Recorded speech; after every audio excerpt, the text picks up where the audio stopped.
Hi boys and girls, today we're going to read Five Little Sharks Swimming in the Sea. And after we're done reading this book today, we're going to talk about some of the key details in the story.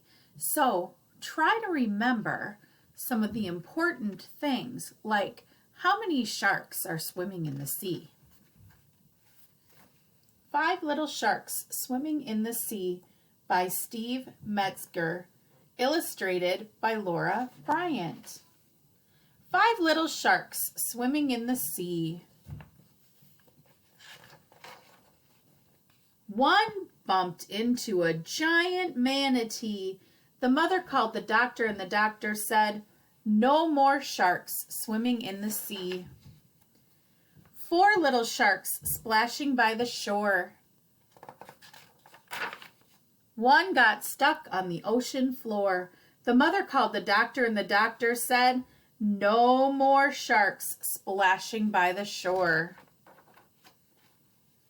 Three little sharks racing past a whale.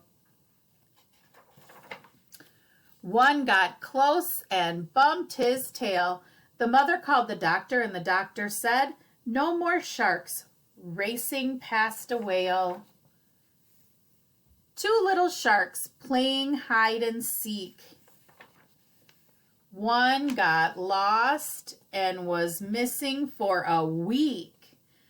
The mother called the doctor, and the doctor said, "No more sharks playing hide and seek." One little shark swimming all alone ate too much fish and began to groan. The mother called the doctor, and the doctor said, "No more sharks swimming all alone."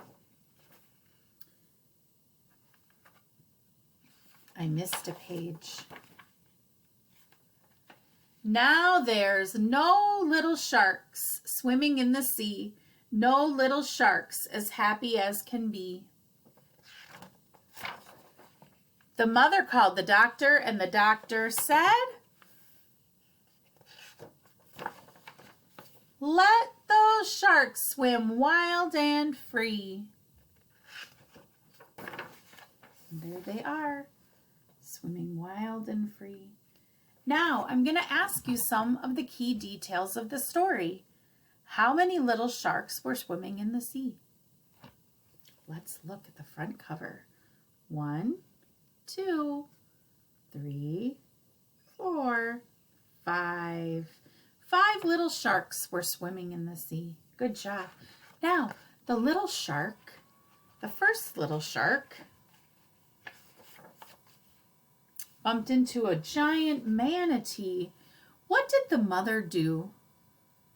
Right, the mother called the doctor. And the doctor said, "No more sharks swimming in the sea." These are details in the story. Good job. Keep up the good work.